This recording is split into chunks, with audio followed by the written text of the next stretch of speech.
Hola, buenas noches. Bienvenidos a todos a esta charla que nos va a impartir el compañero Víctor. Soy Kiko Cerezuela, soy presidente desde enero de este colegio. Simplemente con los clínicos todavía no he tenido mucha relación. Así que ponerme a vuestra disposición y simplemente, aunque va a ser el que presente al ponente Raúl, que es el vocal de pequeños animales, simplemente deciros que estamos intentando implementar en formación algunas novedades. De hecho, hoy estamos retransmitiendo vía Zoom online esta formación, así que bienvenidos también a las 10 personas que se han inscrito para esta formación online. Y además se está grabando esta charla, se grabará toda la conferencia y se quedará después puesta en nuestro canal de YouTube con el objetivo de que después los asistentes tengan la opción de revisar esta charla. Agradecerle en este sentido a Víctor, que obviamente se le ha pedido permiso para que esto sea así, para que tanto la presentación como la grabación esté disponible para todos. Agradecerle que han sido todo facilidades. Así que muchas gracias, Víctor. Y bueno, yo ya dejo a Raúl que presente a Víctor y la charla. Bueno, pues bueno, gracias Víctor por estar aquí. Cuando nos hicimos cargo de la formación de pequeños animales, os dije en la primera charla que vendría gente muy buena de fuera de la provincia, a nivel nacional, pero es que aquí en la provincia también tenemos gente muy buena y a nivel nacional, Víctor es uno de los mejores oncólogos que tenemos en pequeños animales. Entonces, no podíamos desaprovechar la oportunidad de que nos diera una o más charlas en un futuro. Víctor es licenciado por la Universidad de Córdoba, es acreditado en ABEPA en oncología y bueno, tiene su propia empresa Atipia de oncología y en breve va a abrir su centro de oncología aquí en Granada. Sin más, pues animaros a que sigáis viniendo. Creo que las formaciones están dando su fruto. Cada vez hay más gente apuntada a la charla y eso es lo que queríamos desde el colegio, aumentar la formación y creo que vamos en el camino. Pues nada, Víctor, cuando tú quieras. Bueno, pues muchas gracias, Kiko, muchas gracias, Raúl, por la invitación. La verdad que para mí no supone ningún esfuerzo aceptar esta propuesta, así que estoy encantado de echar este rato aquí con vosotros. Sé que hay gente en Zoom, no sé si luego, si tienen alguna duda, de alguna forma por WhatsApp o por alguna forma, si tienen alguna duda, pueden escribirnos para si algo no queda claro o tienen alguna inquietud. Y por supuesto, interrumpidme si lo creéis oportuno. Vamos a intentar que esto sea un poco dinámico, son las 9 de la noche. Tampoco nos vamos a enrollar mucho, que luego hay que tomarse una cerveza. Pero bueno, vamos a intentar que esto sea dinámico. Sin más, vamos a centrarnos en hablar de tumores de la cavidad oral, ¿vale? Entonces vamos a hacer un pequeño repasito de cuáles son los tumores más frecuentes en el perro y en el gato y cómo abordarlos y también cómo identificarlos, cómo diferenciarlos. Venga, vamos a empezar. Ops. Perdón, no pasa nada. Disculpa. O sea, lo hemos probado antes de empezar, ¿eh? Funcionaba, ¿eh? Ahora, sí, listo. Vale. Bueno, un poco para poner en contexto, ¿qué representan los tumores de la cavidad oral? Bueno, pues más o menos son tumores relativamente frecuentes en los animales de compañía, tanto en el perro como en el gato. Fijaros que representan aproximadamente, y además coinciden varios estudios en esto, más o menos un 6 o un 7% de todos los tumores. Esto significa que no es tan raro verlos, menos en una consulta de oncología. No sé, mensualmente cuántos podemos ver varios al mes, vemos varios, tanto en perros como en gatos. En el perro es más frecuente que en el gato, sin duda, es en 2 veces mayor riesgo en el perro que en el gato. Y por algún motivo que no está muy bien comprendido, parece que en los machos es más frecuente que en las hembras. Y sin embargo son tumores que a priori no son hormonodependientes, con lo cual no sabemos muy bien esto o si son sesgos estadísticos, pero hay varios estudios que reportan que en machos son más frecuentes que en hembras. En cuanto a razas, sí que hay un montón de... Yo diría que no hay como una raza predispuesta. En muchos estudios sí que digamos que hay como razas sobre representadas, pero no sé si son más sesgos de los propios estudios que realmente que hay una raza que veamos consistentemente con mayor frecuencia tumores orales. Quizá, de forma así un poco más estadística, sí que vemos que perros de raza grande suelen ser quizá más frecuentes que en perros de raza pequeña. ¿De acuerdo? Pero bueno, pastor alemanes, Weimaraner, Cocker Spaniel, Chow Chow, Boxer. En estudios americanos veréis los labradores, los golden más representados, pero yo creo que son más bien sesgos propios de cada zona. Y en el gato representa aproximadamente el 3% del total de tumores. Yo creo que esta diapositiva es bastante representativa porque decimos, bueno, ¿qué tumores puede tener un perro o un gato en la boca? Pues hay que irse un poco atrás, ¿no? y revisar de qué está hecha una boca de un perro o de un gato o de un ser humano, ¿no? Entonces, de cada una de las células de los diferentes tejidos que componen una boca, pues de ahí podemos tener tumores. En ese sentido, por supuesto, este sería como una ampliación de la mucosa, pues el epitelio de la mucosa oral es un epitelio estratificado, córneo, con lo cual pues de estas células córneas podemos tener pues, el típico tumor maligno, carcinoma de células escamosas, pero también tenemos un estroma fibroblástico, con lo cual podemos tener sarcomas de esta zona, hay vasos sanguíneos, podemos tener tumores de vasos sanguíneos, hay tejido linfoide asociado a mucosa, podemos tener tumores linfoides en la boca, hay hueso, la mandíbula, el maxilar, el paladar, podemos tener tumores óseos en la boca. Y algo también muy interesante en los perros, sobre todo, es que la mucosa está pigmentada, hay melanocitos, con lo cual también podemos tener tumores de origen melánico en la boca, ¿no? Entonces, potencialmente, de cada uno de los tejidos que componen la boca, podemos encontrarnos diferentes tipos tumorales, ¿de acuerdo? O sea, que realmente hay una variedad importante de tumores. Fijaros acá en esta tabla o este resumen, un poco cómo dividimos los tumores de la boca, tanto en el perro como en el gato, ¿no? Generalmente, además ahora que está muy en boga el tema de la odontología veterinaria, ¿no? Pues, generalmente las neoplasias las clasificamos en neoplasias odontogénicas relacionadas con los dientes o el origen dentario, y las no odontogénicas. Las odontogénicas son lo que hemos llamado toda la vida epulis, ¿de acuerdo? Y hay que diferenciarlo, vamos ahora, entre epulis benignos, ahora se le cambió el nombre al epuli, ahora ya no se llaman epulis, se llaman fibroma odontogénicos, ¿de acuerdo?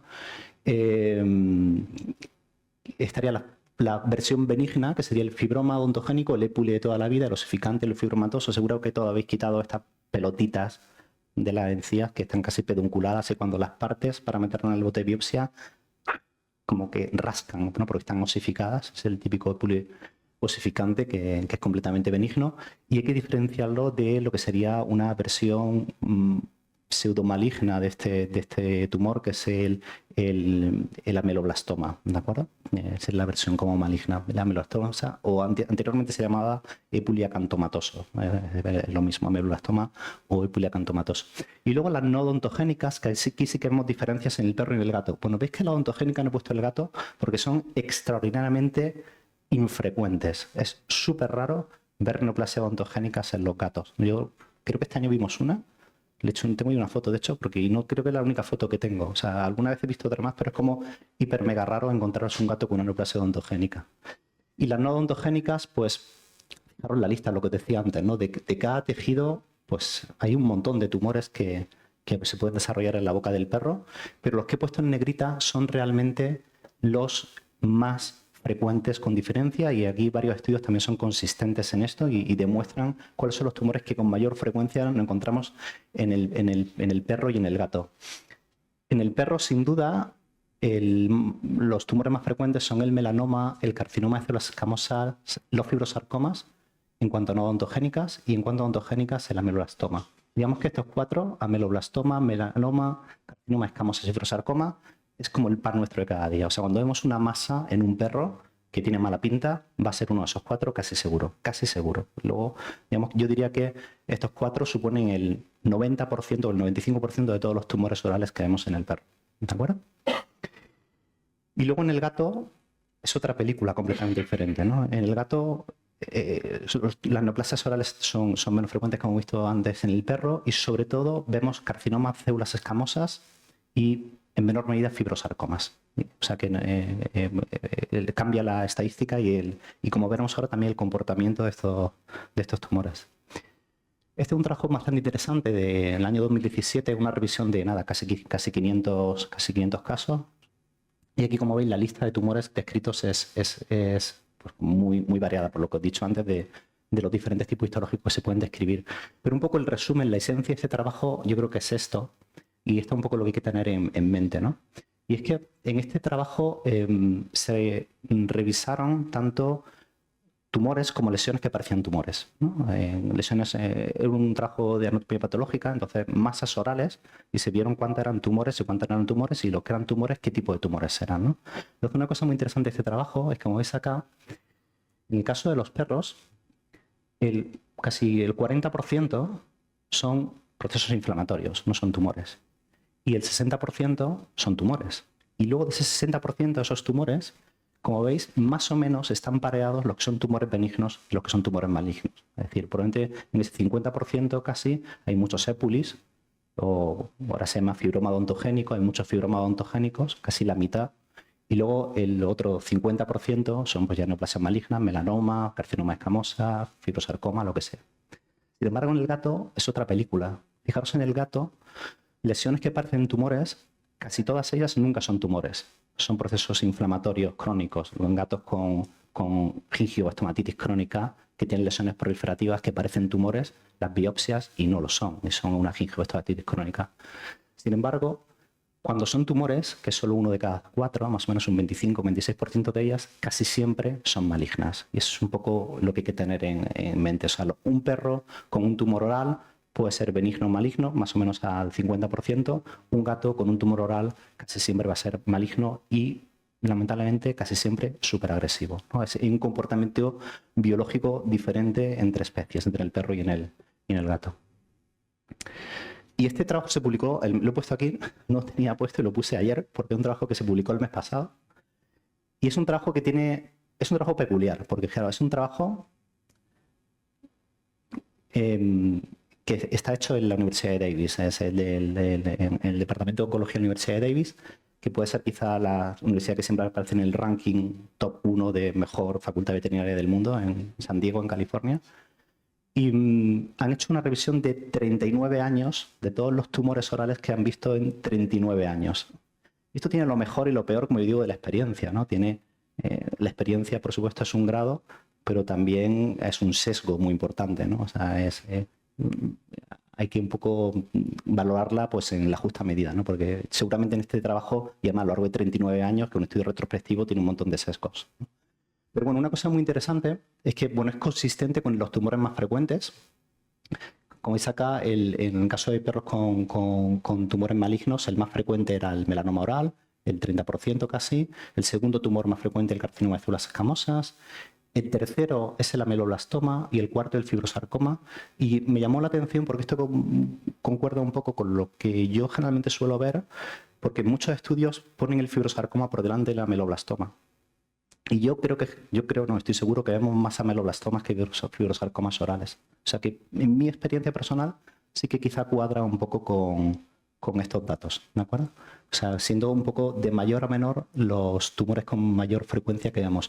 Y otra cosa que también refleja este estudio y que también en la práctica lo vemos y es consistente es cómo la localización es muy sugestiva del tipo de tumor que puede ser. Es decir, hay localizaciones que cuando las vemos son muy típicas de un tumor y muy raras de otro tipo de tumores. Por ejemplo, en la lengua, pues normalmente vemos melanomas o sarcomas o carcinomas de escamosas, pero no solemos ver, bueno, ameloblastomas no puede haber en la lengua, pero fibrosarcomas también son bastante raros, ¿no?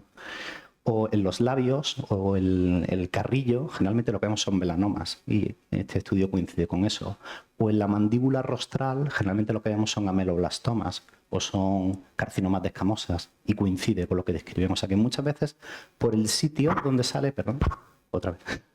Por el sitio donde sale ya te puede dar un poco una idea de por dónde van los tiros.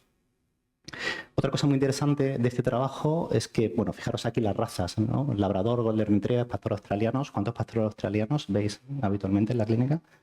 O sea, por eso digo que muchas veces hay sesgos de la zona, ¿no? Bueno, la edad es un factor de riesgo más significativo. Esta es una frase que también le he puesto aquí porque es una frase que yo digo mucho en consulta. La gente me pregunta ¿por qué mi perro tiene cáncer? Y le digo porque es mayor. O sea, el principal factor de riesgo para tener cáncer es la edad. Punto. Y ya está, ¿no? Tenemos obsolescencia programada, ¿no? Tenemos que irnos para que vengan otros mejores, ¿no? Y el cáncer es un mecanismo de obsolescencia programada. Entonces, la edad es el principal factor de riesgo. De hecho, en este trabajo se evaluó, por ejemplo, con factores que se habían sugerido en otros estudios como la calidad del aire o el estado higiénico de la boca, y se vio que no era estadísticamente significativo. Ni la calidad del aire, ni dónde vivía el perro, si vivía en la ciudad o en el campo, o si el dueño fumaba, los propietarios fumaban, porque también el tabaquismo, que sí que está descrito en el ser humano como principal causa de riesgo de cáncer oral, sobre el carcinoma de células escamosas, pues en algunos estudios sugerían que perros que convivían con familias fumadoras, como ser fumadores pasivos, podrían tener mayor riesgo. En este estudio no se ve no existe significación estadística en eso, ni en la calidad del aire, ni tampoco en el estado periodontal, ¿vale? O sea que, bueno, son cosas interesantes. Entonces, bueno, un poco, en resumen, quedaros con esto. Perro, melanoma, carcinoma de escamosas, fibrosarcoma o ameloblastoma. Yo, como digo, pondría el ameloblastoma por delante de fibrosarcoma, pero bueno, estos son trabajos europeos generalmente. Gato, generalmente carcinoma de escamosas o fibrosarcoma. Bueno, síntomas. No voy a parar mucho en esto, todos los conocéis. No tiene un síntoma característico, pero bueno, generalmente cuando la familia descubre que su perro tiene un tumor en la boca es o bien porque le ve directamente la masa o porque notan que le huele mal, o sangra, o babea, o tiene dificultad para comer, o no, son los síntomas típicos asociados a un tumor oral, ¿no? Por supuesto, la pérdida de peso o puede ser algo en procesos más crónicos o en tumores muy agresivos que producen ese tumoral, pero eso no es tan frecuente. Sobre todo lo más típico es el mal olor, el dolor o la dificultad para ir a la boca. Por supuesto, la deformación facial en caso de tumores maxilares, ¿no? Como un flemón, ¿no? o incluso el exoftalmos a veces. Bueno. También, según tumores, a veces vemos linfadenopatía cervical, aunque esto lo vamos a ver ahora. En fin, o sea, son situaciones, incluso, pero fijaros en esta, ¿no?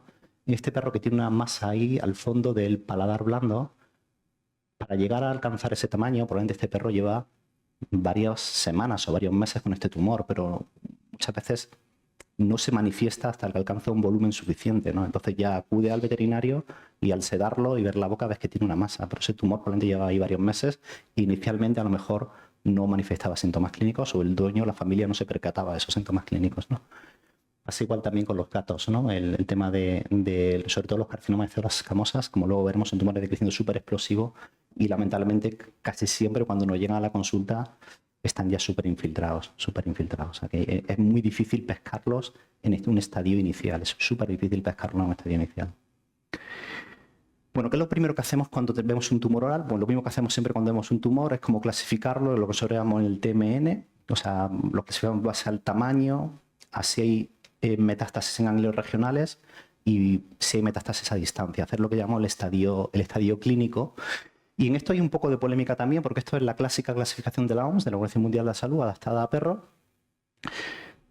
Pero yo realmente tengo mis más y mis menos con esta clasificación, y yo creo que en algún momento debería revisarse, porque tener un tumor de 2 centímetros en un Yorkshire no es lo mismo que un tumor de 2 centímetros en un San Bernardo, ¿no? Entonces, yo creo que esto, clasificación, bueno, habría que fijarse más quizá en el grado de infiltración más que en el tamaño propio del tumor, ¿no? Pero bueno, así es la clasificación a día de hoy. Estadio 1, tumor de menos 2 centímetros. Estadio 2, en tumor entre 2 y 4 centímetros. Fijar un tumor de 4 centímetros en un Yorkshire, es la boca entera.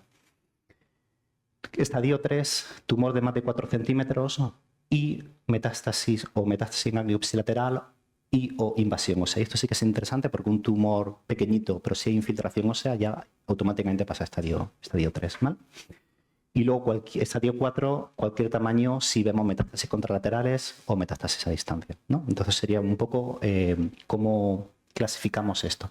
Bueno, para el tamaño es medir y no tiene mayor historia. El estado de los ganglios es más complicado porque no siempre son palpables y cuando son palpables no siempre quiere decir que sean metastásicos.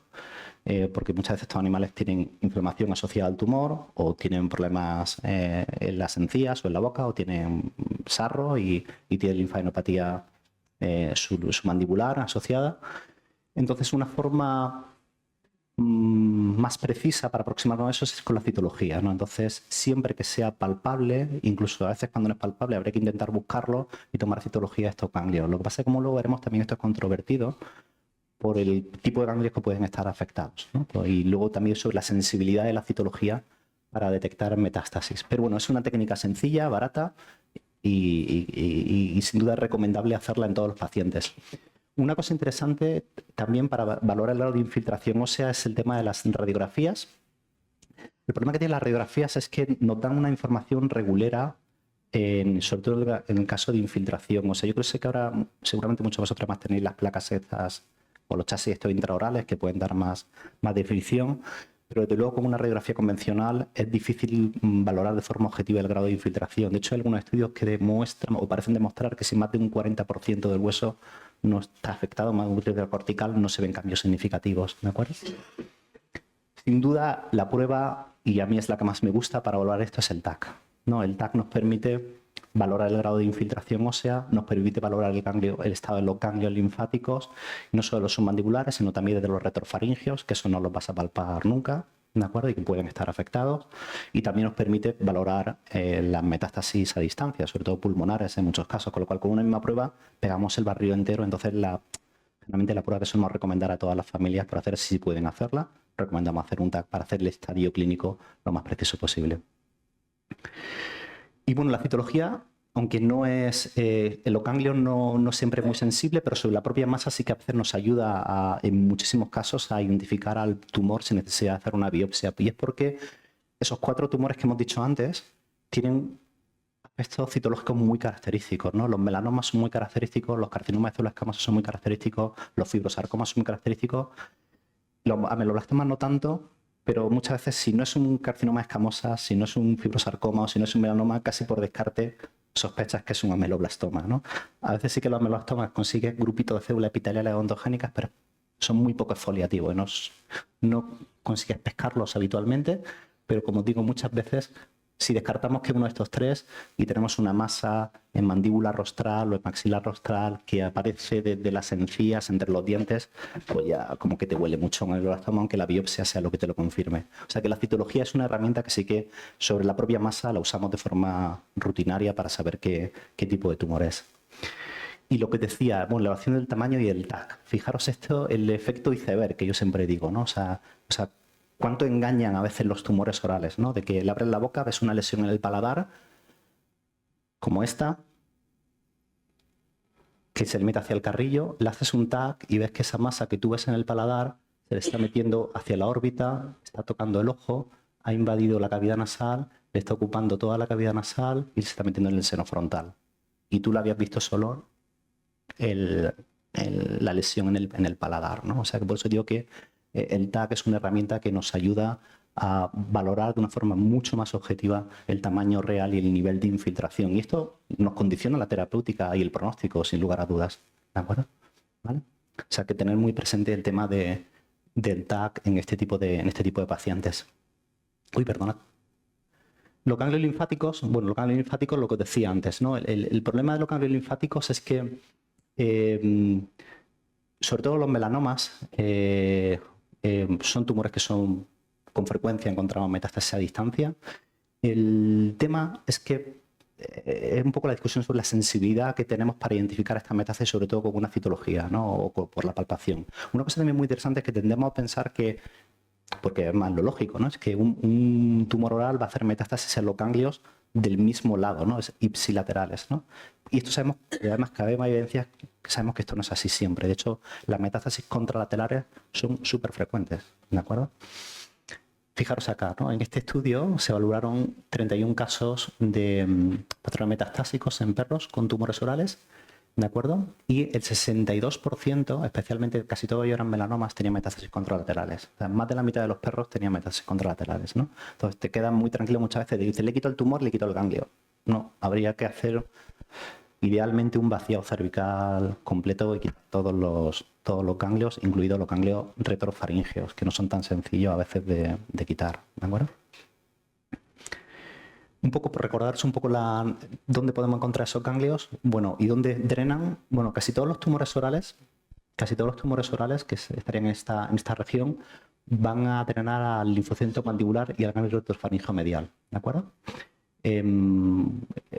No tanto al cervical, que ahí sería más en la parte más caudal de la mandíbula o en la oreja, o al parotidio, que sería más bien en la zona de la órbita, ¿de acuerdo? O sea que casi todos los tumores orales nos van a drenar al submandibular o al retrofaringeo. El problema de los retrofaringeos es que si no haces una eco, porque ahí está la glándula salivar, perdón, ahí está la glándula salivar, entonces el ganglio está debajo de la glándula salivar. De hecho, muchas veces hay perros que le dicen, creo que tienen el retrofaringeo afectado. Le hacen una cito, y esto lo vemos mucho, y cuando vemos la citología son aspiraciones de glándula salivar, porque el ganglio está debajo de la glándula, y lo que hace es que te empuja la glándula hacia afuera, y lo que tú tocas es la glándula salivar, no es el ganglio está debajo. Para llegar al ganglio, generalmente hay que hacerlo ecoguiado, si no, no llegas, o es, bueno, salvo casos muy, muy masivos, ¿no? Pero lo más normal es cuando ves lo que tocas la bolita, muchas veces es la glándula mandibular, que sobresale porque el ganglio retrofaringeo está debajo achuchándola, ¿de acuerdo? Entonces vemos muchas citologías de punciones de glándula salivar, de que no llegan al ganglio. Bueno, esto lo vamos a pasar, ¿de acuerdo? El tema de los ganglios centinela, pues insisto un poco en esto. Fijaros, este trabajo también muy interesante en cuanto a la sensibilidad que tiene un TAC para ver si ese ganglio es metastásico o no. Y bueno, varios estudios concluyen que la sensibilidad es muy baja en la mayor parte de los casos. Es decir, muchos ganglios, un porcentaje significativo de ganglios aparentemente reactivos en un TAC, o que el radiólogo, pues bueno, los radiólogos al final no se mojan. Ahora que no hay ninguno en la sala, no se mojan nada. Siempre te pone compatible con linfadenitis reactiva o metástasis, no se mojan nunca y así ya se cubren, ¿no? Pero la realidad es esa, es que la sensibilidad del TAC no es muy buena para diferenciar entre un ganglio reactivo y un ganglio metastásico, ¿no? Y de hecho, a veces cuando estos ganglios se mandan a histopatología, puedes encontrar esas pequeñas metástasis en ganglios no demasiado grandes, ¿no? Bueno, por ese motivo, insisto, en un mundo ideal, a todos los pacientes con tumores de alto grado en la boca, pues habría que quitarle, hacerle un vaciado ganglionar completo, ¿no? Eso sabemos que en la práctica no es tan sencillo, ni hacerlo, ni proponerlo, ni que te lo acepten, pero sería lo ideal. Y por último, ¿cómo abordamos estos tumores? Bueno, pues al final el abordaje que hacemos con estos tumores es un abordaje que llamamos multimodal, es decir, hay varias herramientas para tratarlo. Yo siempre digo que cuando hay muchas herramientas para tratar un tumor es porque ninguna es buena del todo o ninguna te arregla todas las situaciones. Entonces, casi todos los pacientes que tienen tumores orales, pues les vamos a proponer diferentes tipos de tratamientos en muchos casos, ¿no? Sin duda alguna, la cirugía es el tratamiento estrella. La cirugía es el tratamiento que puede llegar a ser curativo en algunos pacientes para siempre. Entonces, digamos, sería el tratamiento de primera elección si es posible. Y luego, si ese tratamiento no es posible o se rechaza por cualquier motivo o no ha sido suficiente, es fácil que lo acompañemos de otros tratamientos adyuvantes, como pueden ser sobre todo la radio, ahora especialmente que tenemos la radioterapia disponible de nuevo, cercana, o la electroquimioterapia, que es algo que ha venido en los últimos años para quedarse, es una herramienta súper útil en muchos casos. En otros casos la quimioterapia, aunque como vamos a ver ahora, la quimioterapia tiene un efecto muy limitado en la mayoría de los tumores orales, muy limitado. Y la inmunoterapia, que es algo que siempre es como la promesa de que va a llegar, pero que en la práctica todavía estamos un poco cojos y no termina de llegar de forma generalizada, de forma comercial. ¿Alguna duda? ¿No? Vale, seguimos. Entonces, bueno, en el perro, como decía, el tratamiento de elección, siempre que pueda ser quirúrgico, va a ser quirúrgico, porque va a ser curativo, por supuesto, en casi todos los casos benignos, Incluso en algunos malignos puede de forma paliativa ayudarnos bastante a controlar estos pacientes, ¿de acuerdo? Pero bueno, recordar eso, que los perros, esta diapositiva la tenía un poco para recordar de nuevo, hacer un poco de machaque en la idea de que los perros más o menos la mitad de los pacientes con tumores suaves van a tener neoplasias benignas y la otra mitad malignas, y en los gatos casi malignas, ¿de acuerdo? Y que eso nos va a limitar un poco, nos va a condicionar un poco, ¿vale? Entonces, la cirugía. El objetivo de la cirugía, al final, es conseguir un margen libre de la enfermedad. Si tenemos un tumor poco metastásico, como puede ser, o no metastásico, como lo vamos a ver ahora, como puede ser un ameloblastoma, la cirugía literalmente puede ser curativa, aunque tenga que ser una cirugía agresiva, entre comillas, va a ser curativa. O en el caso de un carcinoma de células escamosas puede ser curativa, o en el caso de un fibrosarcoma puede ser curativa. La radioterapia generalmente puede llegar a ser curativa en caso de ameloblastomas, pero sobre todo va a tener un rol en aquellos casos en los cuales la cirugía no ha sido posible para obtener un margen limpio, o en aquellos casos que directamente la cirugía no se puede aplicar por algún motivo, sea rechazada.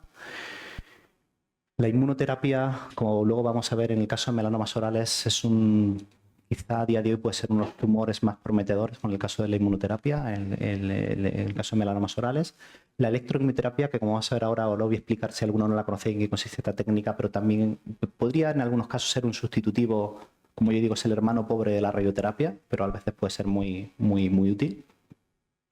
Y luego, pues, como hemos dicho antes, la quimioterapia pues tiene resultados dispares y, bueno, por supuesto, tiene su rol en pacientes con enfermedad metastásica o con un alto riesgo de enfermedad metastásica, porque tanto la cirugía como la radioterapia como la electroquimio son terapias puramente locales, ¿no? Si tenemos un paciente con un melanoma oral que ya hemos demostrado que tiene metástasis en ganglio regional, en ganglio submandibular, por ejemplo, ese paciente está en alto riesgo de que ya alguna célula haya podido saltar al pulmón, aunque no la veamos en el TAC, pero está en alto riesgo, ¿no? Entonces ese paciente potencialmente se podría beneficiar de un tratamiento sistémico con quimioterapia o con inmunoterapia. Y bueno, como veremos ahora, generalmente cuando hablamos de quimioterapia, en casi todos los tumores orales los tratamos bien con derivados del platino, como el caroplatino, o con algunos casos con hidroxyquinasa, como en toferanib. Son los fármacos que con mayor frecuencia usamos en este tipo de tumores, ¿de acuerdo? Bueno, la cirugía. Me paro un poco la cirugía y insisto, ese debería ser el tratamiento de elección siempre, porque como digo puede llegar a ser curativo en muchos casos. Fijaros en este trabajo de 234 casos que se comparan diferentes tipos de tumores, los 5 o 6 tipos, aquí he metido alguno más, pero bueno, los que hemos dicho antes, carcinomas escamosas, melanoma, ameloblastoma, fibrosarcoma. Y bueno, que esté un poco liado en esta curva de Kaplan-Meier, pero yo la decrano un poco. Esta curva de Kaplan-Meier, si no estoy familiarizados con ellas, son curvas que nos sirven para valorar la estimación de supervivencia. Cada vez que hay un escaloncito es un paciente que muere, ¿no? Entonces aquí partimos con el 100% de los pacientes vivos y aquí se pone el tiempo. En este caso la escala va en años, ¿no? Entonces, como fijáis acá esta curva de arriba, que sería de los ameloblastomas, ¿de acuerdo? El epilicantomatoso. Y esta curva de aquí abajo, que sería la de un melanoma, pues fijaros, no tiene nada que ver, ¿no? Si me voy al año, pues al año perros con melanoma llegan vivos un 20%, que someten a cirugía, sin embargo, con ameloblastomas están cercanos al 100%, ¿no? O sea, sirven estas curvas, ¿no? Para ver un poco, ¿no?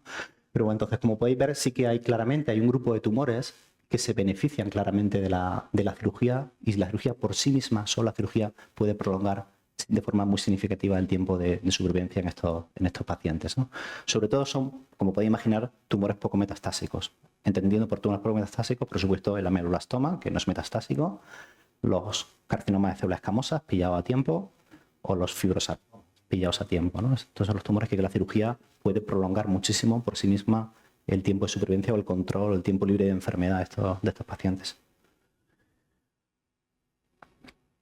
Esto es lo mismo que ya lo he dicho. Y bueno, ¿qué pasa con la cirugía? Bueno, el problema de este tipo de cirugías, en este tipo de tumores malignos, en ameloblastomas, en carcinomas de células escamosas, en melanomas, que son tumores que son muy infiltrativos y, como hemos dicho antes, cuando nos llega a consulta generalmente ya pues, están metidos dentro del maxilar, están metidos dentro del hueso mandibular, y hacer una cirugía adecuada implica hacer una maxilectomía o hacer una mandibulectomía. Y esto es lo que hay que convencer muchas veces a las familias para que accedan a hacer este tipo de procedimientos, porque lo normal, cuando a una familia le dices que a su perro le tienes que quitar media mandíbula, te diga que no. Y eso es lo normal, de entrada. Entonces, bueno, hay que intentar llevártelo un poco a tu terreno para que accedan a, pues, o sea, lo que tú quieres proponerles. Yo siempre digo, de todas formas, intentar que accedan, pero nunca forzarles, ¿de acuerdo? Porque yo siempre digo que le digo a las familias que nunca hagan nada que no estén convencidos de hacer. Yo le cuento todo lo bueno y todo lo malo que puede pasar. Insisto mucho en lo bueno que puede pasar, pero también le cuento lo malo. Pero al final, cuando me dicen, si fuese tu perro, ¿qué es lo que harías? Y digo, no, no es mi perro, es tu perro. O sea, no hagas nada que no quieras hacer. No hagas nada porque yo te diga que lo hagas, ¿no? Bueno, aún así, el resultado, incluso cosmético, muchas veces tipo de cirugía es bastante bueno. Y son perros porque la gente tiene mucho miedo muchas veces a las desfiguraciones de la cara o cómo puede comer su perro con este tipo de cirugías. Es cierto que depende de qué cirugía estamos hablando. No es lo mismo una maxilectomía caudal que una maxilectomía rostral, o una mandibulectomía rostral que una caudal, o con una ipsilateral o con una parcial. Por supuesto, todo esto va a condicionar la funcionalidad de la boca, pero sobre todo en caso de tumores muy rostrales, como los que veis acá. Este caso era un carcinoma de escamosas que vimos este año. Ay, perdona, un caso, ¿veis? Este tumor está infiltrando todo el hueso, más entra por un sitio y sale por otro, el mismo tumor. Y nada, pues le hicimos una maxilectomía rostral y con un colgajo, y la verdad que quedó bastante apañadita. O este caso que le hicimos aquí hace unos meses, ¿te acuerdas de este caso, Javier? Hicimos una mandibulectomía rostral, pues también quedó bastante bien. En estos dos casos se consiguió un margen limpio. Estos dos animales potencialmente están curados. No tenían metástasis, están curados. ¿De acuerdo? La radioterapia. Bueno, la radioterapia, el rol que tiene, como digo, es ir a sitios donde la cirugía no puede llegar o de forma adyuvante a cirugías que han quedado contaminadas, ¿no? Entonces la radioterapia sí que puede ayudar a que ese tumor tarde mucho más tiempo en recaer y por tanto mejorar la calidad de vida de ese paciente o el tiempo libre de enfermedad de ese paciente. Actualmente en España solo hay dos sitios donde se puede hacer radioterapia. Uno es la Universidad de Santiago de Compostela, que tiene un acero lineal, y otra es en Málaga, desde abril, que hemos montado una unidad de ortovoltaje que tiene muchas más limitaciones que un acero lineal, sin duda tiene muchas más limitaciones, pero podemos tratar muchas cosas, aunque tenga muchas más limitaciones. Tiene muchas más limitaciones sobre todo en la localización de los tumores o el grado de infiltración de los tumores, ¿no?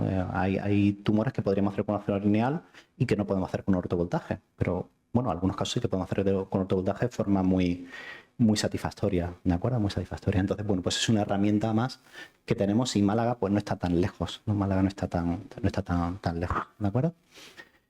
Bueno, este es el acero lineal, este no es el que hay en Santiago, este es uno que está en Guadalajara, que es un centro en el que colaboro y con el que hacemos radioterapia ahí en Guadalajara, es el único centro que hay en México en este momento. La electroquimioterapia. ¿Qué es esto de la electroquimioterapia? No sé si os suena esto. Yo siempre, cuando a la familia le dice electroquimioterapia, se piensa en lo peor, ¿no? Porque piensas en algo como eléctrico y quimioterapia, ¿no? Es como lo peor que le puede hacer al perro. Y no, nada más lejos de la realidad. Es una técnica relativamente moderna, aunque una técnica que se empezó a describir a finales de los 90, digamos que es el boom. Literalmente ha habido un boom de esta técnica en los últimos 10 años, y yo diría que en España ha habido un boom post pandemia. Realmente en los últimos... nosotros llevamos haciéndola desde el año 2019, creo que fuimos los cuartos en hacerla aquí en España y bueno, y fue en el mismo año. O sea, empezaron los compañeros de AUNA en el CEU y Pachi en Calpe y en ese mismo año, al año siguiente, nosotros empezamos a hacer la técnica. Bueno, básicamente la electroquimioterapia, como su nombre indica, consiste en combinar un fármaco con un campo eléctrico, ¿no?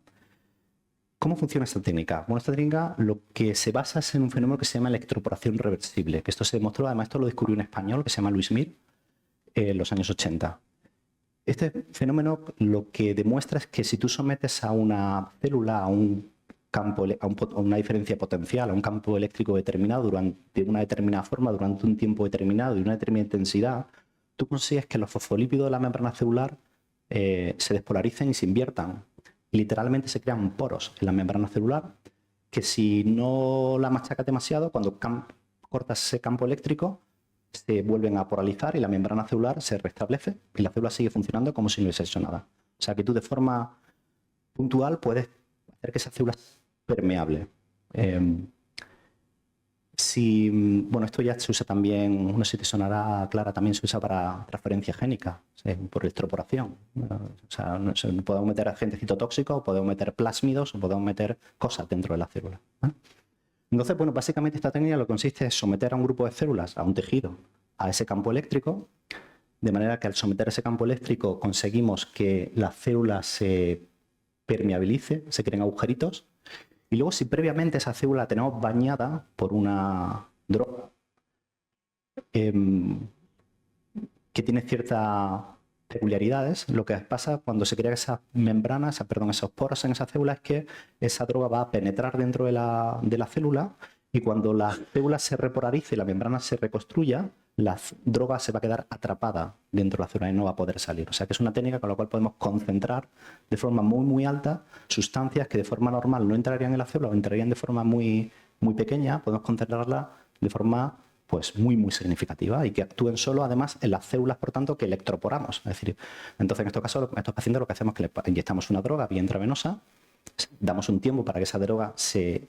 distribuya por todo el cuerpo y luego electroporamos solo la zona que queremos tratar, de manera que solo la célula, la zona que electroporamos va a absorber esa droga, el resto de las células no lo van a absorber, con lo cual no le hace nada, con lo cual es un tratamiento que se tolera súper bien, ¿no?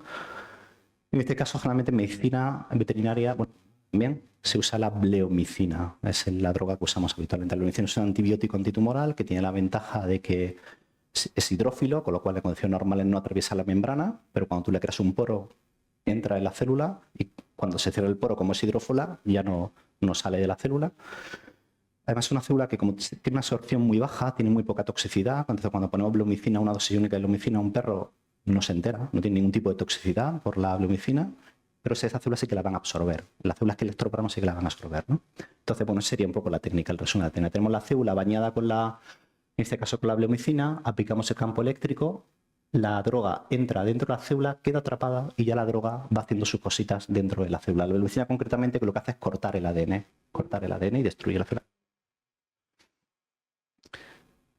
Bueno, hay un montón de trabajos que han demostrado eficacia en tumores orales con electroquimioterapia en los últimos años, en los últimos 4 o 5 años, en carcinoma, células escamosas, en melanoma, en plasmocitoma, en fin, hay un montón de trabajos que nos apoyan para usar esta técnica, ¿vale? Entonces son un poco las herramientas que tenemos, ¿no? Cirugía, radioterapia, electroquimioterapia y en algunos casos, como luego veremos, pues podemos usar algo de quimio o de inmunoterapia, pero en casos mucho más selectivos.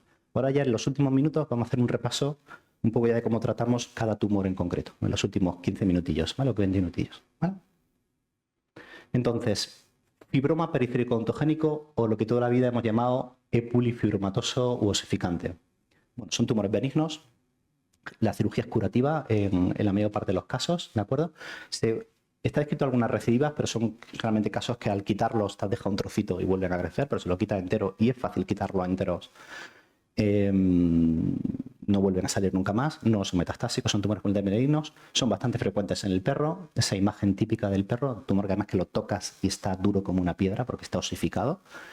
Y de forma súper excepcional, lo podéis ver en gatos. Y esa foto de este año, le hice una foto porque hacía años que no veía un gato con un epuli, ¿vale? Con un fibroma odontogénico, ¿no? O sea que normalmente cuando veas una masa en un gato no piensas nunca en un epuli. Puede serlo, pero no es lo que yo pondría en la lista de posibilidades, no lo pondría en el primero, ¿vale? En cuanto a tumores odontogénicos, pues el siguiente es el ameloblastoma acantomatoso o el epuli acantomatoso, se llamaba antes también. Es el segundo tumor más frecuente, bueno, el segundo tumor odontogénico más frecuente del perro, quizá el tercero o el cuarto en cuanto a todos los tumores. Las características de los ameloblastomas es que son tumores que están en la frontera entre ser un tumor benigno y maligno, en el sentido de que son tumores que no tienen capacidad metastásica, nunca vais a ver metástasis por un ameloblastoma, pero sí son tumores muy infiltrativos. Entonces, si tú puedes quitar un ameloblastoma, de forma completa, con un margen libre, has curado al perro, ya está, no hace falta darle nada más. El problema es que tienes que llegar a quitarlo de forma completa y como son tumores que están generalmente infiltrados, si no haces una maxilectomía o una mandibulectomía, difícilmente lo vas a poder quitar de forma completa, o si no recurres a un tratamiento, como vamos a ver ahora, por ejemplo, con radio. La radioterapia puede ser curativa en un paciente que el propietario o la familia o tú, por el motivo que sea, rechazas la cirugía porque crees que no, pues la radioterapia es de los pocos casos que sabemos que es curativa. En la mayor parte de los casos, la radioterapia puede curar a ameloblastomas para siempre. Y luego, como vamos a ver ahora también, la electroquimioterapia también nos ayuda a manejarlo de forma crónica. Y digo manejarlo de forma crónica porque el problema que tiene la electroquimioterapia es que cuando aplicamos electroquimioterapia tenemos que electroporar las células, se tiene que distribuir ese campo eléctrico. Sabemos que el campo eléctrico no se distribuye por el hueso. O sea, cuando tratamos un tumor oral con electroquimioterapia, nuestra frontera es el hueso. Entonces, todo lo que queda por delante del hueso generalmente responde súper bien. Todo lo que está metido en el hueso no le hace nada a la electroquimio. Pero bueno, como son tumores benignos y sabemos que no metastatizan, sobre todo en pacientes muy mayores o familias que no quieren hacer una mandibulectomía o una maxilectomía, pues son pacientes que a veces hacemos electroquimioterapia, el tumor desaparece, literalmente llega a desaparecer, sabemos que va a recaer porque la parte que está dentro del hueso no la electroquimio no hace nada, pero si recae a los 6 meses, pues a los 6 meses le volvemos a hacer otro tratamiento y vuelve a desaparecer, y está otros 6 meses o al año, recae y vuelve a hacer. Y así tenemos perros que creo que llevamos ya 3 años haciéndole cada X meses una sesión de electroquimioterapia, y si fuese mi perro quizás yo no le cortaba la boca a mi perro, si puedo manejarlo así, ¿no? O sea que ha venido un poco para... Y aquí tienes un caso, este es L, esta es una perrita que creo que le hemos hecho ya... Esta es la que lleva 3 años, ¿de acuerdo? Fijaros, eso es antes del ameloblastoma, antes del tratamiento y al mes del tratamiento, ¿de acuerdo? Ya desapareció. Bueno, él había estado viniendo más o menos, bueno, ahora el tumor se está volviendo ya después de 3 años un poco más fastidiado y ya creo que ha venido un intervalo de 3 o 4 meses, ha venido 2 veces, pero venía hasta ahora, me está viniendo solo una vez al año. Cuando la propietaria veía que empezaba a crecer un poquito, venía y le dábamos otro. Carcinomas de escamosas. Segundo tumor oral más frecuente en el perro, muy invasivo. Aquí lo veis en la histopatología, como desde la superficie crea como esas raíces, ¿no? Como si fueran raíces de un árbol que penetran dentro de la encía, dentro del hueso. Lo podemos ver como en dos variantes, lo que sería la puramente oral, no tonsilar, o la tonsilar, porque también a veces lo vemos en las tonsilas. Hay una diferencia importante porque generalmente la oral no es muy metastásica, ¿no? Como veis acá, vemos solo metástasis en carcinoma de células escamosas orales en el perro, más o menos en 1 de cada 5 perros, o sea que la cirugía es curativa en muchos casos. Sin embargo, la tonsilar es súper metastásica. Cuando aparecen las tonsilas, casi siempre cuando ve un perro con carcinoma tonsilar ya tiene metástasis en los submandibulares o en los cervicales, ¿de acuerdo? O en los cervicales. Hay que evaluar bien los ganglios cervicales, es frecuente que los tenga. En el gato es el tumor oral más frecuente con diferencia. Bueno, lo que os decía antes, hay algunos estudios que sugieren que familias fumadoras pueden tener más riesgo. Incluso hay algunos estudios que sugieren que los antiparasitarios o la comida enlatada pueden aumentar el riesgo. Yo creo que, honestamente, creo que son errores de SECO. No creo que realmente sea muy significativo, aunque hay algunos estudios que reflejan esos datos. Generalmente cuando los vemos suelen tener casi siempre invasión, o sea, muy severa, y de hecho son gatos que tienen muy mala paña. Muchas veces cuando nos llegan a la consulta de oncología ya están súper pasados casi siempre, y un poco podemos ayudarles en muchos casos. El potencial metastásico es moderado, hay un poco desconocido porque hay mucha divergencia entre estudios, pero generalmente estos gatos no suelen morir por metástasis, suelen morir porque el tumor literalmente les destruye la mandíbula, el maxilar, y no pueden comer o tienen mucho dolor y termina durmiéndolos por la calidad de vida del gato. O sea, suele ser la principal causa de muerte. Fijaros, la supervivencia en gatos que no hacen cirugía y se da radioterapia paliativa es de 3 meses, pero sí que la radioterapia puede aliviarles el dolor. Muchas veces puedes plantear radioterapia para control del dolor, ¿de acuerdo? No tanto para control de enfermedad. Y 11 meses con mandibulectomía y radioterapia. Lo que pasa es que el tema de la mandibulectomía en los gatos también es controvertido, aunque ahora hay como una... Históricamente se han dicho que los gatos se adaptaban muy mal a la mandibulectomía, así que no comían después de hacer una mandibulectomía y que no era buena idea hacer mandibulectomía a gatos. Ahora hay como una nueva oleada de cirujanos que dicen que esto no es tan así. Entonces depende con el cirujano con el que trabajes, te dirá una cosa u otra. Y bueno, de la confianza que tengáis con este tipo de procedimientos.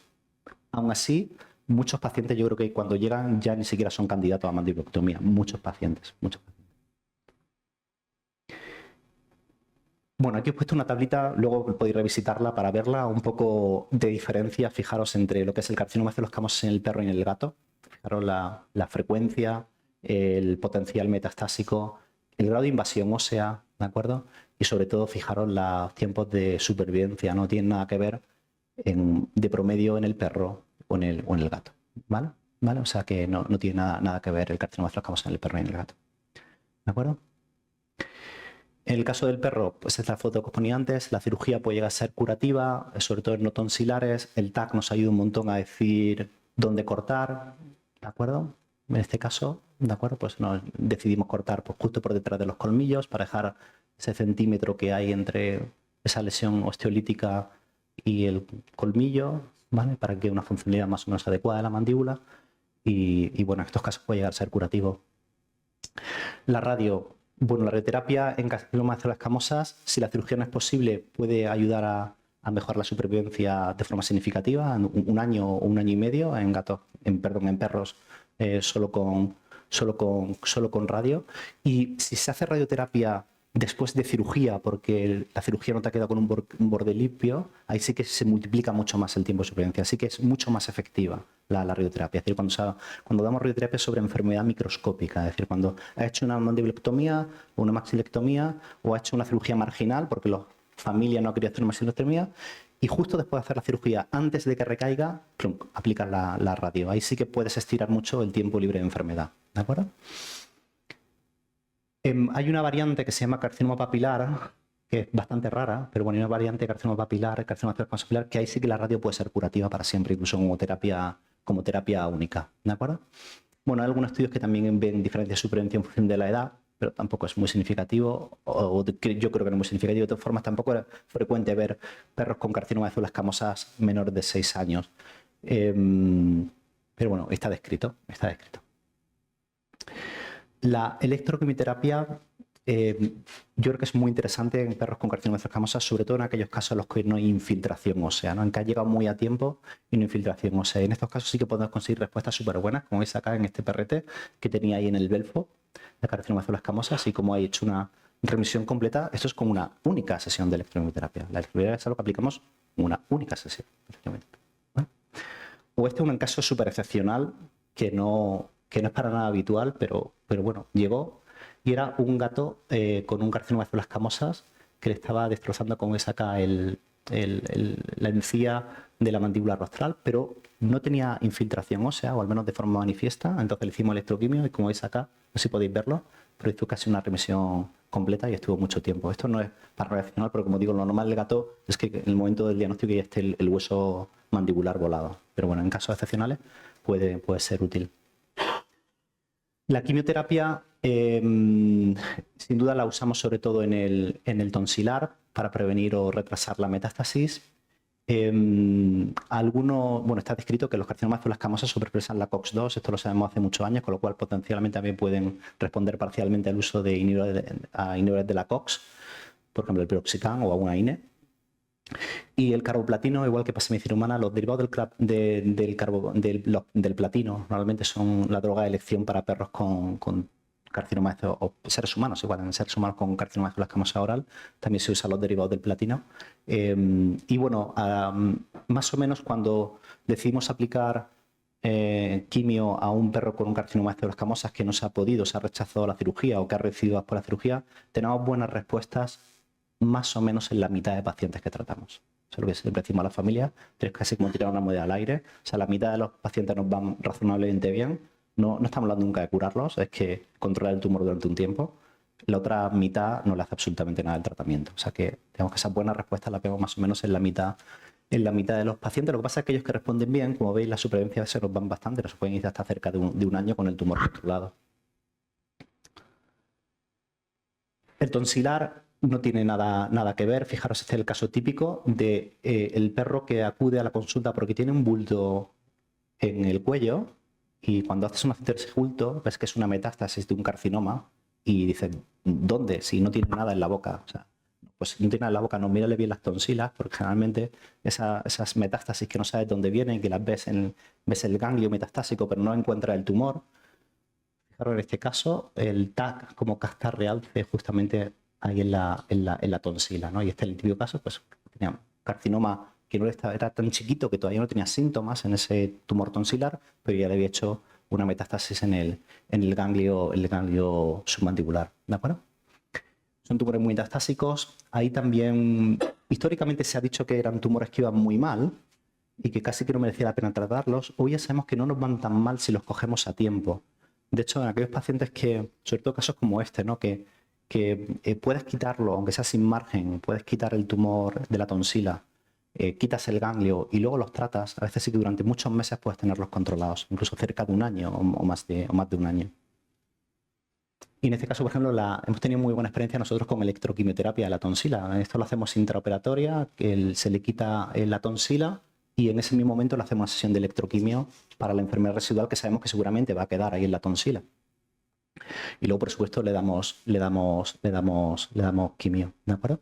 En estos últimos trabajos han demostrado cómo esto puede ser eficaz y bueno, conseguimos control local en un porcentaje bastante significativo, aunque, bueno, al año no llegan muchos vivos. Bueno, esto es con radio, perdón. Esto es con radio, no es con electroquimio, ¿de acuerdo? Pero bueno, durante una larga temporada pueden estar bastante bien. También el paladia, el toceranoid, se ha descrito como una alternativa al carboplatino y como veis acá, si sumamos perros con respuestas completas y perros con respuestas parciales, pues fijaros como más o menos cerca del 80% tienen cierto grado de beneficio con el paladio. También son perros a lo mejor que no durante mucho tiempo, pero durante una temporada pueden estar medio controlados con paladia. Uy, perdón.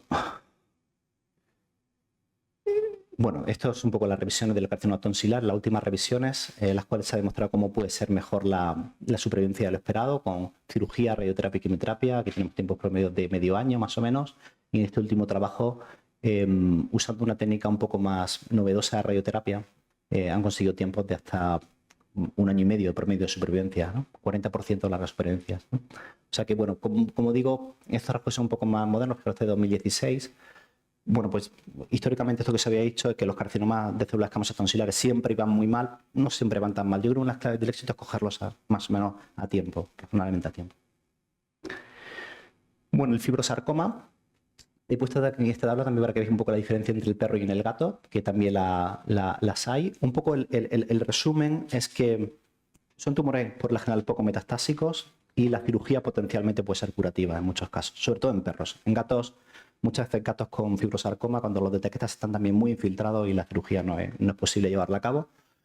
Pero si los coges a tiempo, como digo, sobre todo en perros, la cirugía puede ser curativa potencialmente porque el rango metastásico no es muy alto. Yo particularmente, ahí veis que aquí dice, bueno, ¿cómo dices que el rango metastásico no es muy alto? Si aquí me dice que hasta un 71%. Seguramente habéis hecho todos biopsias de tumores orales que han dicho sarcoma poco diferenciado. ¿No ha pasado eso? Sarcoma poco diferenciado o tumor indiferenciado, esos mesenquimales, ¿no? Lo clasificamos como un sarcoma, pero probablemente muchos de estos no son fibrosarcomas realmente, son tumores muy indiferenciados que pueden ser, bueno, por supuesto, puede ser un fibrosarcoma de alto grado, pero muchos de estos pueden llegar a ser melanomas amelánicos. ¿No? Si no haces una inmunistoquímica, no detectas que es un melanoma melánico y estos son mucho más metastásicos que un fibrosarcoma. ¿De acuerdo? Recordad eso también, que no lo he dicho antes. Bueno, lo vamos a ver ahora con los melanomas, que es lo último que nos queda por hablar, pero no siempre los melanomas los vamos a ver negros. No. De hecho, no siempre. De hecho, diría que muchas veces, no sé si mayoritariamente no, pero muchas veces no los vamos a ver negros, ¿vale? Cuanto más malignos son, menos melanina tienen, ¿vale? Menos se parecen al melanocito original, ¿vale? Bueno, entonces, bueno, en estos casos, sobre todo en estos casos que no son metastásicos, la cirugía es el tratamiento de elección y potencialmente puede ser curativa. Como veis acá, el pronóstico sin duda va a variar mucho también del tamaño, porque bueno, está relacionado con la capacidad de obtener un margen limpio. No es lo mismo un fibrosarcoma de menos centímetros, que probablemente tengan mayor éxito en tener un margen limpio y ahí potencialmente puede ser curativa, a un fibrosarcoma de más de 4 centímetros que seguramente será infiltrado y ahí probablemente no vas a no vas a tener un margen limpio, ¿de acuerdo? Pero fijaros aquí de nuevo, en los casos con fibromatosis-sarcoma, las metástasis tampoco son tan frecuentes. Por eso insisto en que, por ejemplo, en este perrete de acá, una mandibulectomía rostral, si no hay metástasis, puede ser curativa. Listo, sin necesidad de más, ¿de acuerdo? Bueno, pues acá mandibulectomías, supervivencia de 488 días, aunque hay que advertir a las familias que las tasas de recurrencia son relativamente altas, ¿vale? Más o menos la mitad de los perros que hacen mandibulectomía y tienen un fibrosarcoma recaen porque no se ha conseguido un margen limpio, ¿de acuerdo? Y en el caso de las maxilectomías, más o menos igual, más o menos la mitad de los pacientes que se hacen una maxilectomía recidivan porque no se ha conseguido un margen limpio, ¿de acuerdo? La radioterapia. Cuando usamos radioterapia directamente en un fibrosarcoma no suele irnos muy bien porque son tumores por lo general bastante radioresistentes, ¿de acuerdo?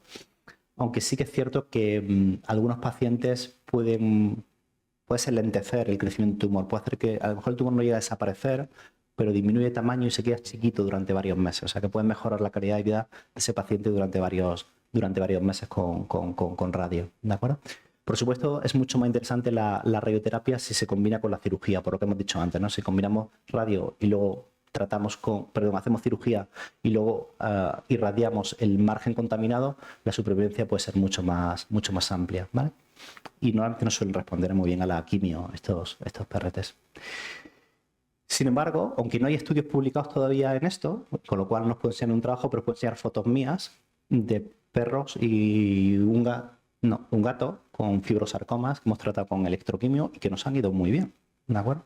Fijaros, este gatete era con un sarcoma ahí en el maxilar, como hice una remisión completa, recibió a los pocos meses porque él tenía infiltración ósea y volvió a recibir, pero fijaros cómo hice una remisión completa y mejoró mucho durante 3 o 4 meses este gato con una única sesión de electroquimio. O este caso, fijaros esta mandíbula de este perro que la familia rechazó la cirugía, un tumor sangrante, continuamente sangrando y doloroso, con una sesión solo de electroquimio, tuvo una remisión parcial, estuvo varios meses ahí quietito y sin sangrar, sin doler, o sea que de forma paliativa es una buena herramienta.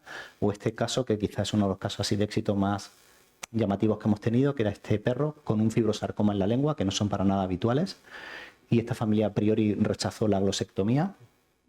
Y a este perro le hicimos 2 sesiones de electroquimio porque con la primera sesión de electroquimio disminuyó hasta ese tamaño y con la segunda sesión de electroquimio, no sé si lo veis ahí, pero solo le quedó la cicatriz. A este perro le perdí la pista, o sea, no sé si ha vuelto a recibir o no, pero esto fue hace como 2 años o así, le perdió la pista, no sé qué ha pasado, ¿vale? Pero tuvo una revisión completa y con su lengua, ¿vale? Y bueno, ya por último el melanoma, y ya con esto terminamos. Bueno, el melanoma es el tumor oral más frecuente en el perro. Aproximadamente 1 de cada 3 tumores orales malignos son melanomas. Muy invasivo, una moderada capacidad metastásica. Yo suelo decir así para recordarlo que más o menos 1 de cada 3 perros con melanomas de metástasis, más o menos. No son todos, pero 1 de cada 3.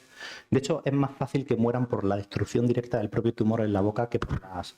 Perdón. Incluso perros con metástasis es más fácil que mueran antes por la propia destrucción del tumor en la boca antes que por las metástasis. Indicador de mal pronóstico suelen ser a nivel de la biopsia. Claro, esto estamos hablando a nivel biopsia. Sabemos que la atipia celular de más de un 30% es un signo de mal pronóstico en supervivencia. Ver más de 4 mitosis en un área de gran aumento. Lo que pasa ahora con la patología digital, ahora se le llama de un área de 2.37 milímetros cuadrados. Esto desde que está la patología digital. Era la antigua área de... Lo recordáis, ¿no? Informe antiguo, ¿no? 10 campos de gran aumento, ¿no? Pues eso. 10 campos de gran aumento, ahora es esto. El X67, aunque no es tan frecuente medirlo, pero bueno, por encima de 19.5 en 5 áreas de 1 centímetro, también se considera un valor pronóstico negativo. Esto es difícil de medirlo y normalmente está publicado, pero yo no creo que nadie lo haga. Y la invasión ósea también es un signo de mal pronóstico, ¿no? Esta es la típica presentación de un melanoma. En este caso sí que viéndolo sabes que es un melanoma, porque es negro y está ahí agarrado y sabes que eso, solo a simple vista sabes que eso es un melanoma. Metástasis en elipse laterales, fijaros, algunos estudios demuestran hasta un 92%, a mí me parece un poco alto esto, pero bueno, está publicado, un 92% de metástasis en ganglios laterales, un 60% en ganglios contralaterales y un 50% en ganglios retrofaringeos. Por eso decía que potencialmente a estos pacientes con melanoma habría que quitarle todos los ganglios y chequearlos todos en la cirugía. La cirugía es el tratamiento de elección, de todas formas, se recomienda generalmente un margen de 2 centímetros para intentar conseguir ese margen libre de enfermedad, bien con una mandibulectomía o una maxilectomía. Aun con todo y con eso, se escribe que 1 de cada 3 pacientes que el patólogo te ha dicho que tiene el margen limpio vuelve a recidivar, o sea que realmente no estaba limpio. Y bueno, la radioterapia sin duda es el tratamiento de elección en estos casos de margen contaminado, ¿de acuerdo? No sé si alguien ha oído alguna vez hablar de esto, la vacuna para el melanoma. No, bueno, os cuento por si alguna vez llega algún problema, llega algún pacientes que lo buscan por internet, pacientes no los dueños, que lo buscan por internet y dicen la vacuna para el melanoma en perro. Bueno, esto es un producto que tiene ya 15 años o 16 años o así. Lo que pasa es que se empezó a comercializar en Estados Unidos antes del 2010. Yo en el 2008, 2009 se empezó a comercializar. Y esto lo desarrolló Merial, la extinta Merial, que ya no existe Merial, ahora es como, no sé quién lo compró Merial, quién sea, Boehringer. Y nunca Merial consiguió que la Agencia Europea del Medicamento autorizase este fármaco aquí en Europa. Entonces se comercializó en Estados Unidos, se comercializa en Estados Unidos, pero nunca consiguió la autorización aquí en Europa. Bueno, básicamente no me voy a enrollar en esto, pero esto funciona, es una vacuna terapéutica, ¿vale? Es una vacuna que lo que hace es meter un plásmido que codifica la tirosinasa, que es una proteína que sirve para fabricar melanina. Es una proteína que le metes al perro, proteína humana, de manera que el perro va a generar anticuerpos contra esa, o inmunidad celular contra esa proteína. Y por lo tanto, y luego no va a diferenciar entre tirosidasa de perro de melanoma y tirosidasa de humano, con lo cual atacaría a células que tienen tirosinasa. Ese es un poco el fundamento.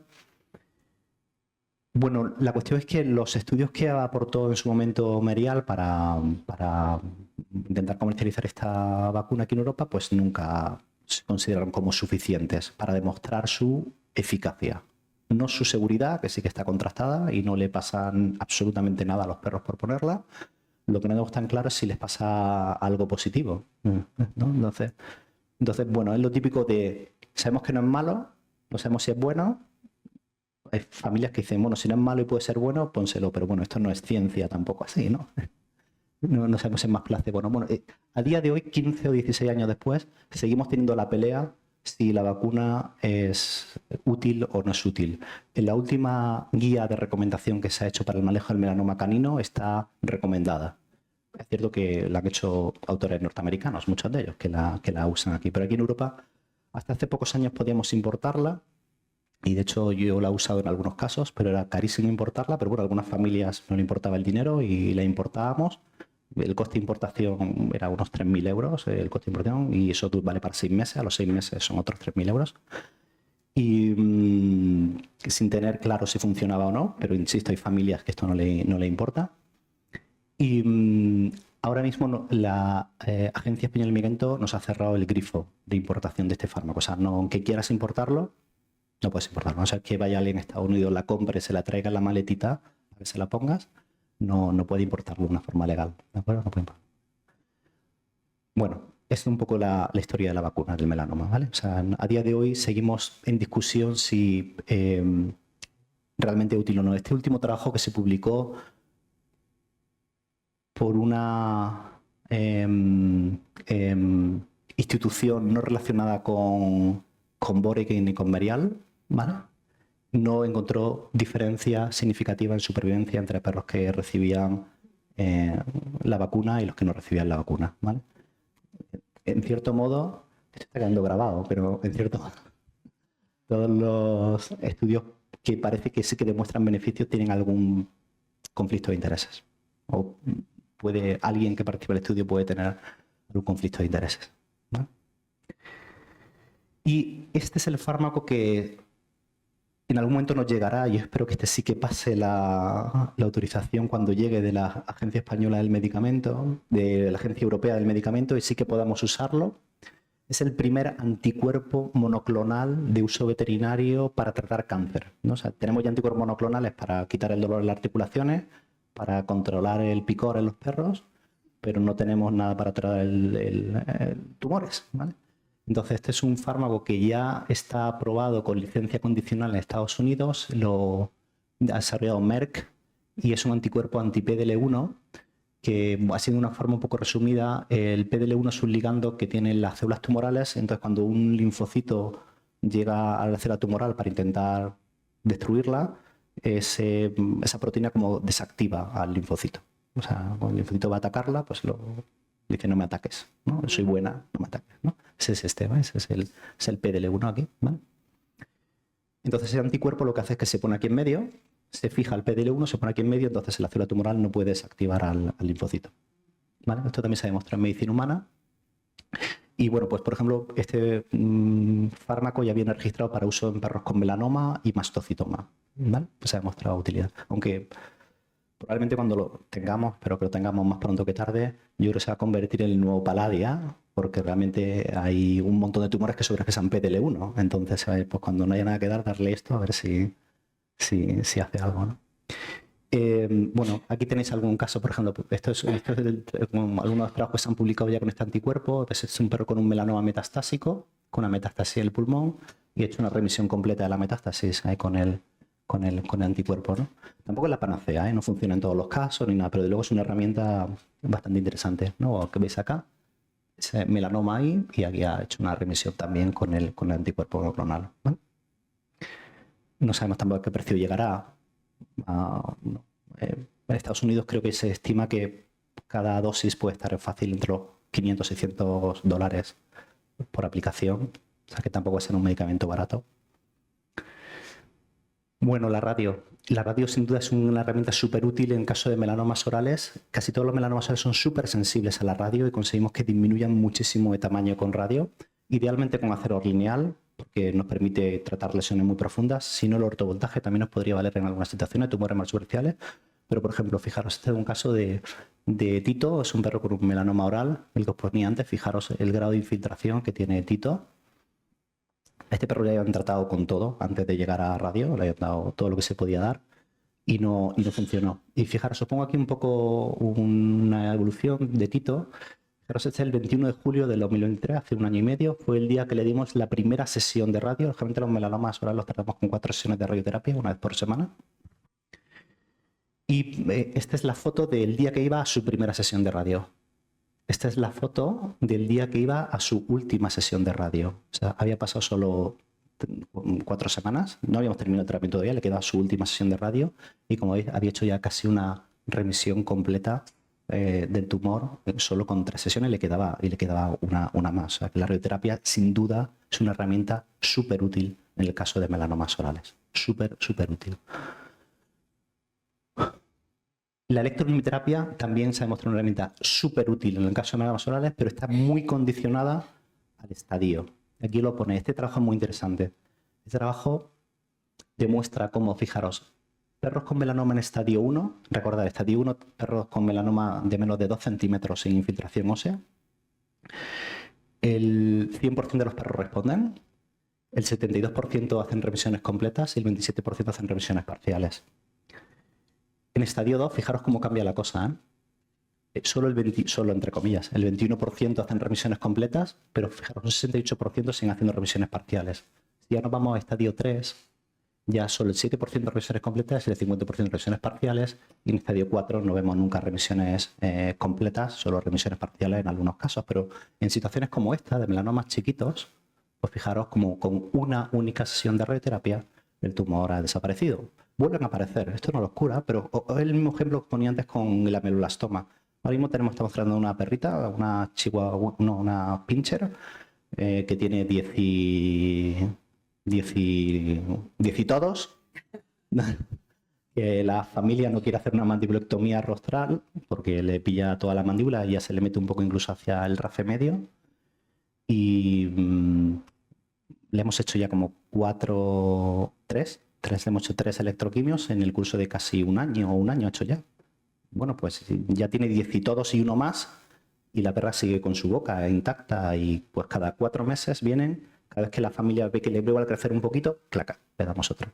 Y bueno, es una forma paliativa de manejar estos tumores durante un tiempo razonable, sobre todo en pacientes muy mayores o pacientes que no quieren hacer mandibulectomía. ¿De acuerdo? ¿Listo? ¿Preguntas?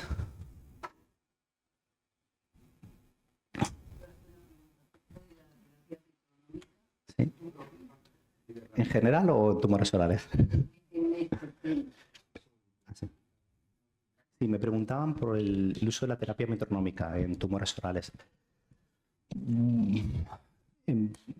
Potencialmente, la terapia metronómica puede ser útil de forma transversal a casi todas las situaciones con perros con tumores malignos, ¿no? Porque es una terapia que va buscando un efecto inmunomodulador para que, digamos, el sistema inmunitario del hospedador reconozca mejor las células tumorales y también tiene un efecto potencialmente antiangiogénico, es decir, si tú impides la fabricación de nuevos vasos sanguíneos, pues ese tumor va a crecer de forma más deficiente, ¿no? No hay estudios realmente con perros con tumores orales con terapia metronómica. Yo creo que puede ser una opción. No serían las opciones que yo contemplaría como ni primera, ni segunda, ni tercera opción, pero quizá como última opción en una familia o en un paciente que no puede hacer ni cirugía, ni radio, ni quimio, ni electroquimio. Bueno, pues puedes probar.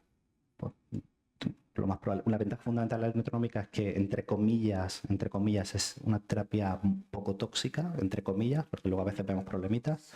Es una terapia económica, eso sin duda, es una terapia económica. Entonces, bueno, para algunas familias puede ser una alternativa. No es algo que yo contemplaría así de forma habitual. ¿Vale?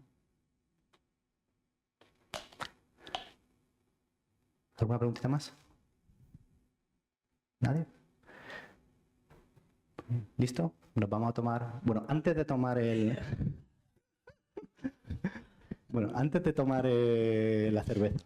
Antes de tomar la cerveza, y si me permitís, nada, 5 minutos os quiero mostrar, porque bueno, ahí hay algunos compañeros que me han preguntado y seguramente habréis oído, algunos habréis oído que vamos a abrir un centro de oncología en Granada. ¿No lo sabías? No. Bueno.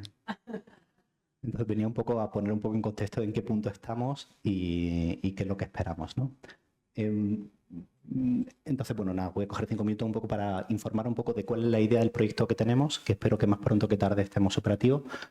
Bueno, a día de hoy nuestro trabajo es un poco lío y por eso a veces contactar con nosotros es un poco complicado porque estamos en muchos sitios y a día de hoy, pues, digamos, nuestro trabajo está centrado como en tres pilares, ¿no? Tenemos una parte que hacemos oncología clínica, donde estamos en la Clínica Recuerda, aquí en Granada, en el Hospital Sur, aquí en Granada. De hecho, 3 días a la semana estamos aquí, pero también coordinamos o nos hacemos cargo del servicio de oncología del Hospital Veterinario Albacora, en Jaén, y también de Bahía de Málaga, en Málaga. Aparte de eso, tenemos nuestro propio laboratorio.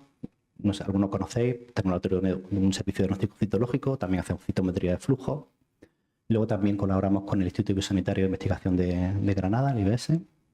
Y luego también, en el de últimos 2 años, pues también nos hemos hecho cargo de un par de centros de radioterapia. Uno en México y otro el de Málaga. El Centro PetSalud Radioterapia Málaga está, aunque son todas empresas diferentes, pero está dentro de Anicura Bahía de Málaga, está localizado en Anicura Bahía de Málaga. Entonces, bueno, un poco la idea es ordenarlo un poco todo, intentar en la medida posible tenerlo todo más centralizado. Entonces, en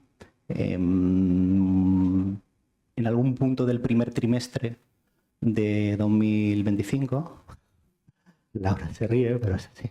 Ya estoy aburrido de decir fechas que no se cumplen, pero ya espero que sea en algún punto del primer trimestre de 2025. Pues estaremos acá, haremos un centro solo de oncología veterinaria, haremos solo oncología veterinaria en ese centro. Está en la calle Julio Verne, que no es solo la calle Julio Verne, pero básicamente es el camino de Ronda. Al final del camino de Ronda, antes de llegar al Estadio de la Juventud o antes de cruzar el puente de Renfe, está aquí el parque este, que nunca me acuerdo del nombre de este parque.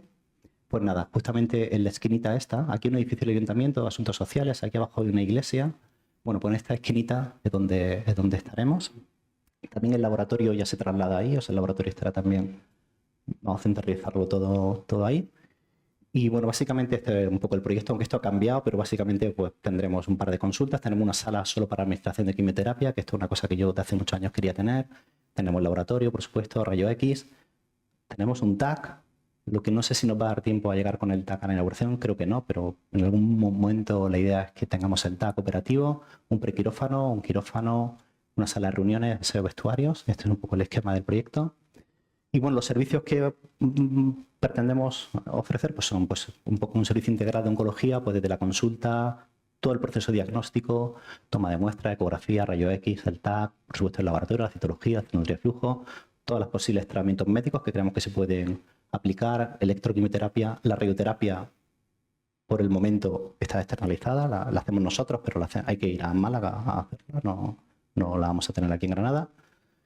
Y luego también un servicio de cirugía oncológica, aunque la idea de la cirugía oncológica es que será una cirugía oncológica como ambulatoria, porque no vamos a tener animales hospitalizados. O sea, el cirujano que venga, tiene que ser cirugías que se vayan a casa el mismo, o que entendamos que se pueden ir a casa el mismo día. ¿De acuerdo? Y bueno, un poco para que conozcáis al equipo con el que vamos a empezar, algunos ya los conocéis, pues, bueno, pues Ana, que está aquí, ahora, lleva pues, casi un año ya trabajando conmigo.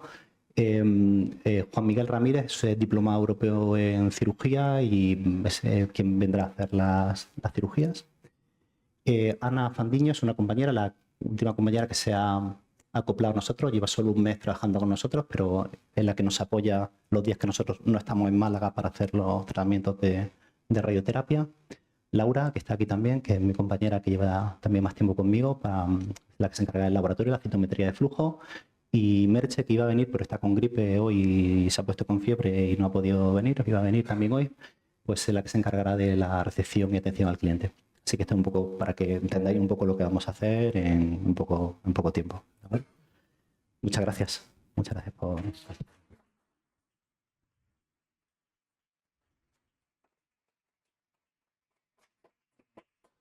Como veo que se ha ido Raúl, darle la enhorabuena otra vez a Víctor.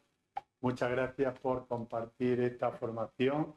En vuestra mano está la formación que queréis que el colegio ofrezca y cómo hacerlo, ¿no? Estamos intentando poner medios para que haya posibilidades de conexiones vía Zoom. Hoy, por ejemplo, había 10 personas conectadas. Y bueno, además, como he comentado, se ha grabado la charla. Gracias a él se va a quedar en un canal de YouTube y la podéis visitar en un principio durante 30 días, ¿vale? Entonces, ahora en las cervezas, las demandas que queréis hacer a nivel de formación o de colegio, pues yo me quedaré por aquí con vosotros, ¿vale? Muchas gracias.